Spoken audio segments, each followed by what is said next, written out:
There's a problem that has the drumming community and so many of my students in a virtual chokehold. See if this sounds familiar. You're trying to play one of your favorite drummer's parts and you're playing the exact notes they're playing, but it sounds nothing like when they play it. Why is that? Things like this can cause us to become demoralized. It can cause us to lose motivation, miss practice time, because we're putting in the effort and we're just not seeing the results. It truly is separating them from sounding like just another drummer to sounding like a more advanced player. And that's the issue of tone, how you sound when you play the drums. You're in luck though. I've got 5 exercises that are gonna help you sort through this problem. This first exercise is a drum precision exercise. So it's where we're hitting on the drum. All hits on the drum are not created equal. So we are going to be focusing on several things. We're going to be focusing on the placement of our hit and what it sounds like, the velocity that we're hitting at. We're going to be trying to really recreate the same tone each time we hit it. Now, whenever we hit, let's say we hit a snare drum. I'm going to turn the snares off. If we hit it directly center, we get one sound. If we come off slightly off center, get a little bit more overtone. And continuing to the edge,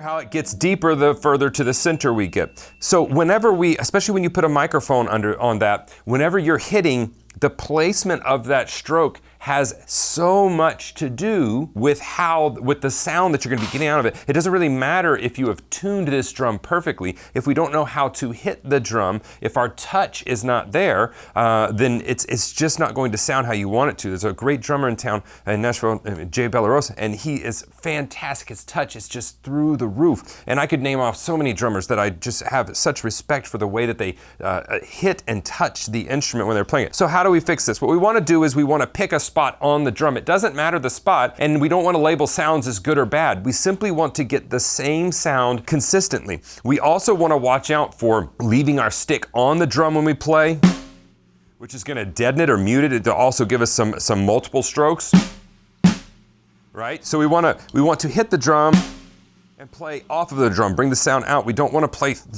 into the drum and close it up. Same thing goes with the toms. When we're hitting those, we want to understand where we're hitting them. Have you ever seen someone's tom and there's just hits all over the place? We don't want that. So what I want you to do is I want you to pick a very simple drum beat, and I simply want to focus on a specific area of hitting that snare drum. And I would even go so far, I did go so far as whenever I was trying to do this, I would take, I believe I took a mason jar top first and drew a circle. And once I could do that, then I got a little bit smaller and then a little bit smaller until you get in the size of a quarter or a $50 where you're hitting in that same spot. And what I want you to do is play a simple groove and just try to recreate the same tone and the same velocity that you're hitting at. If you were to look at this on a grid, you would want those peaks to go up to the same point. This is a huge thing when you get in the studio. You go in there and you look at the engineer, they're gonna start pointing out, hey, your snare hits are inconsistent, or your tom hits are inconsistent. You're peaking here and then you're coming down. Can you level those out for me? Let me demonstrate. I'm going to hit slightly off center of this snare drum, and we're just focused on the drum right now. The cymbals will come later. So I'm gonna hit slightly off center of this drum, and I'm just gonna focus on the tone of that. As well with my kick drum, I want to focus and make sure I'm getting the same velocity when I play that.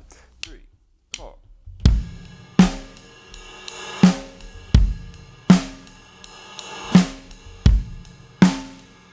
Now, here's another thing. What we want to do is decide, am I going to go for a rim shot as well? We don't want a bunch of accidental rim shots. So let's go for a rim shot.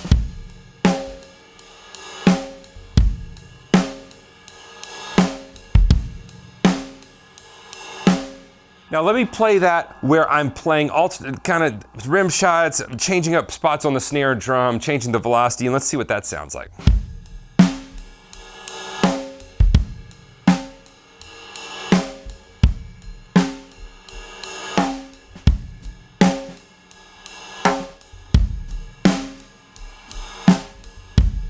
These are things that we have to really dig in on and listen. You have to turn it up and go, can I hear those nuanced differences? And if you can't, we may need to listen a little bit closer.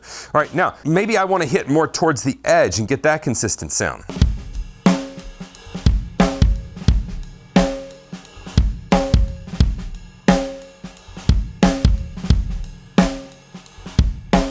There's no wrong or right here. It's just a tone, and you're wanting to get repeat that tone as consistently as possible when you're playing. So I suggest you take a groove or a pattern that you know very well and begin to work on this. This is one of what I would call the big seven. There's 7 big picture principles that we can focus on in any exercise, and that's going to be articulation, dynamics, technique, melody, flow, groove, timing, all of those. And this would be in the articulation and dynamics range. And so we're wanting to be able to replicate that. Then I want you to say, okay, cool, I'm going to play 2 accented backbeats on 2 and 4. And my ghost notes, I want to make those the same level. I want to make them the same consistency so that we get a very professional sound whenever we're playing this.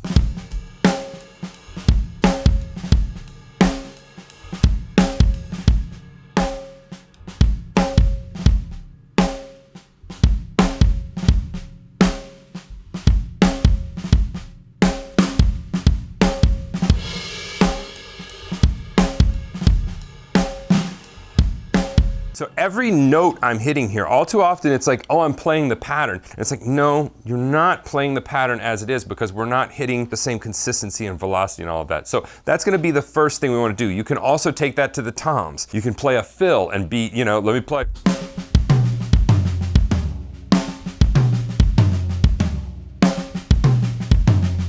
See how my head is following each hit? I want there to be intention with each time I hit that drum. I want to have decided ahead of time, is this an accent, is that an unaccented note?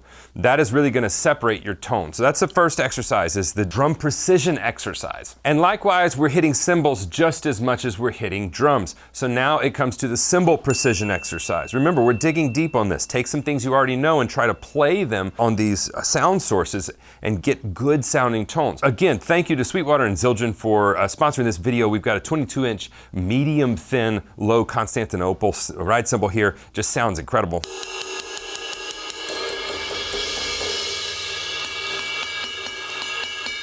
But here's the thing, I've seen so many drummers that have great cymbals and great drums and they don't sound good, right? Beyond us tuning them, it's how we hit them. You have to understand the tip of your stick, whether that's a barrel or a teardrop, also affects the sound. I would encourage you, get different type tips on your sticks and then hit your cymbal. It changes the tone dramatically. What we want to do first is explore all of the sounds on this cymbal and see how many there are. So we start at the edge.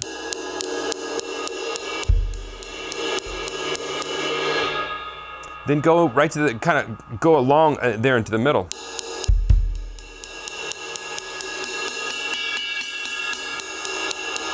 We can get a different sound on the bell if we hit here versus here, right? But what we want to do is we want to pick the sound that we want. So I'm gonna play right here on the edge of the cymbal, and this is, remember, consistency of cymbal sound. And I want to replicate this sound that I start with as much as possible when I'm playing. So I'm gonna play right here on the edge of the cymbal with the tip of the stick.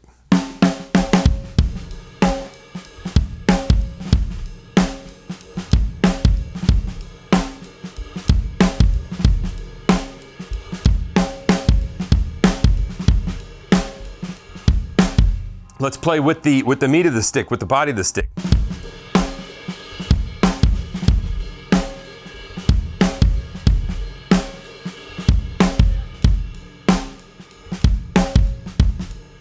How I was washing that cymbal or crashing that cymbal, but it wasn't too loud. I wasn't overplaying it. That's a different sound.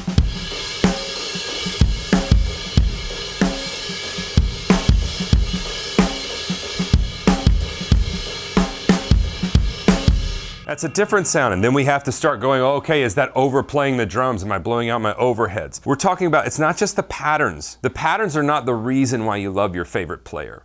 It's the intention that they play with. It's how they hit that cymbal. Now let's go to the middle. And what may happen is you may not be able to focus on the drums at the same time. It may be too much. So you may have to do one exercise at a time and then combine them later as you're able to kind of zoom out and focus a little bit more. Let's go to the middle of the cymbal and see what that sounds like.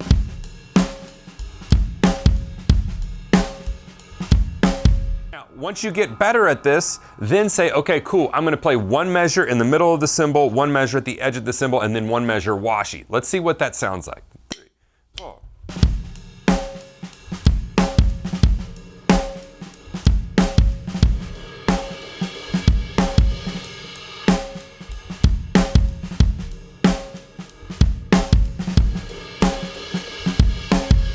They're all different tones, right? And as I'm going, I'm gonna be like, oh, you know, maybe I can play consistently. Another thing it would be to hit the ride cymbal on the downbeats, right on the bell. Boy, the number of awful sounds I've heard with that. You wanna go, first explore the cymbal. What's a good tone? What tone are you going for? We don't know how to play it and play the exercise if we don't first understand the cymbal. I don't like that for what I wanna do. Not that it's bad, you could play.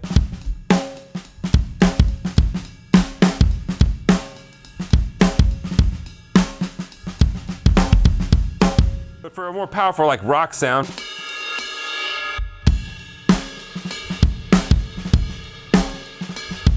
notice how it's the same sound. It's the same here, but it's also the same sound here. And a really easy way to start really hearing, are you doing this, is to record yourself. Record yourself and listen back. Am I getting a consistent sound with how I'm hitting it? All right, so we're gonna do that on all the cymbals. We're gonna do that on our hi-hat. A big one with the hi-hat is consistent sloshiness, if you will. So if it's sloshy, is it big sloshy? Is it just a little sloshy? Is it tight? Or hear how we're starting to choke the sound of the cymbal too? So we have to understand the parameters of the instrument and understand when we hear that instrument kind of start blowing itself out. So do that with all of your cymbals as well as with all of your drums from the exercise before. Okay, this third exercise I call hitting with intention. To quote a good friend of mine, Jeff Clapp, when we hit a drum, we were starting a chain of events. We were trying to express emotion through sound. And so we have to hit with intent. I was just talking to one of my kids the other day about this because they apologized. I said, I'm sorry. I said, hey, you hurt their feelings. You need to apologize. Sorry. Okay. This is, right? You're sitting there like, yeah, that's not a real apology. It's not, right? Why? Because the intent wasn't there. So how we say words means everything. You know, and I'm sorry means it's different than, hey, I'm really sorry. The intention, look them in the eye. Like there's something to a good apology, right? Well, there's something to hitting a cymbal correctly. There's something to hitting a drum correctly. So we have to hit with intent. Now, what does that mean and how do we make that into an exercise? So what I want to do is no note escapes me that I don't play it how I want to, okay? So pull the tempo way back. And what I want you to do is not just be like, okay, it's 8 notes on the ride cymbal.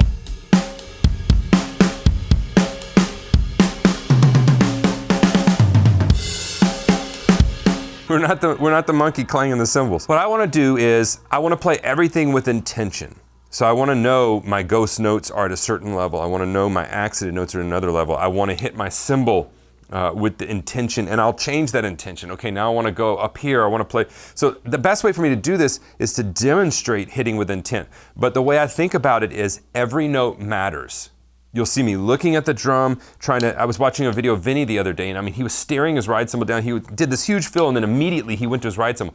Every note was hit with the intention that he wanted. So we have to have intent behind our sound, the same way we have to have intent and intention behind our words and how we do that, okay? So here's this. I'm gonna play this, and I'm gonna play it maybe without intent, and then I'll play it with intent. So.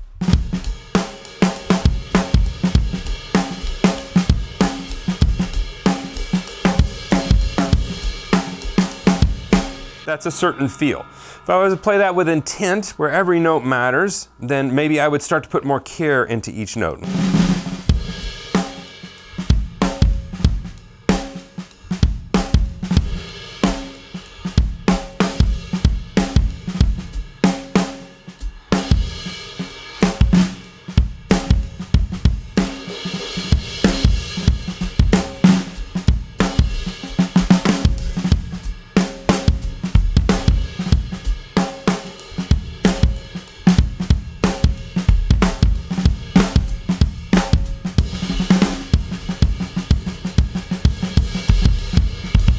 So as I'm hitting, I'm thinking about where am I hitting on the cymbal? Am I gonna lay into it? Am I crashing into it? Or am I just gonna kind of push into the cymbal, which is different than a crash. A push is a little bit different, right? These are all the nuances that you begin to explore as you explore these exercises. Because it's not something I can write out on a sheet of paper for you. We can write out dynamics, but I really can't write out, you need to, this is the intent you need to play. The best way I can convey this to you is in that apology analogy. There has to be meaning behind each note. Don't ever put yourself on autopilot. Don't say it's just eighth notes. It's not just eighth notes. We're trying to convey emotion through sound. So we have to have intent behind each hit. This fourth exercise I call pathways of motion. We have to carve out pathways to help us have these consistent sounds. Anybody that's watched, Jeff Porcaro's a great one. There's so many others that are great at these pathways of motion. Steve Gadd, Steve Smith, all the Steves, Steve Jordan. And a good one would be like Jeff Porcaro's hi-hat, when he's playing the 16th notes.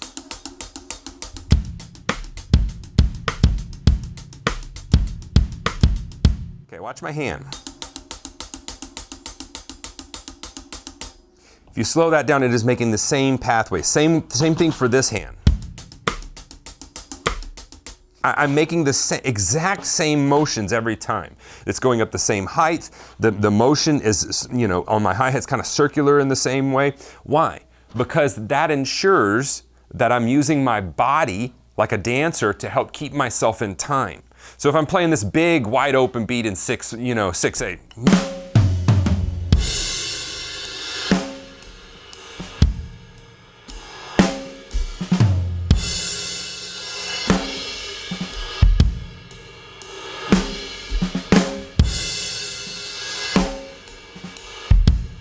When I'm here, I'm returning, and then the abnormal will be the crash or something like that. But then I always return back to this consistent motion. But if I had to play it softer, then it would be what? It would be smaller. Maybe I'm playing like a muted.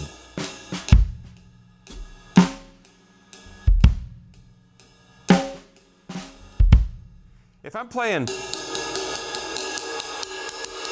all over the cymbal, it's getting all these different tones, right? So we have to be understanding of where we're hitting and how we're hitting it in the pathway that's happening. This happens whenever I'm crash writing a lot. Let's say it's like,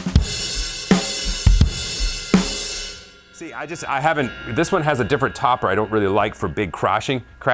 So when I'm writing, I actually had to adjust a little bit because the swing of the cymbal has something to do with that. And I don't want it to come back and me hit it at an odd angle where I don't get a consistent crash.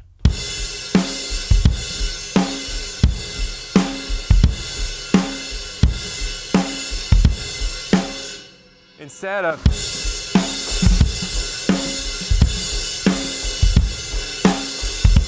me, it's inconsistent. Sometimes the eights come out, sometimes, but if I'm playing this big,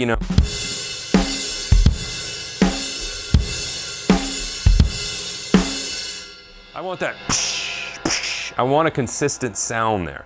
Okay, so we have to watch our pathways of motion, whether that be on the hi-hat, whether that could be going and playing. And a lot of times if you slow this down, you will start to discover some things with some mistakes you're making, like, oh wow, when I go here to the tom, that path isn't very good for what I'm doing. So the fourth one's called pathways of motion. This fifth one, I started on it on some of the other exercise, but changing tones mid-exercise. So what I wanna do is I wanna start playing at one volume, I want to start playing at one velocity, and then I want to change those tones. Now what that's going to cause me to do is adjust how I'm hitting the snare drum, how I'm hitting the cymbals. It's also going to adjust my pathways of motion and my intent. Let's say I'm going like a blues would be a great one. We're going from a big open chorus to a very down verse. And so what I'm going to do is I'm going to change those tones, and I'm going to practice as I change, not having there be a blip in the feel because I'm trying to adjust my consistency and my tone and all that stuff. So we've got like a big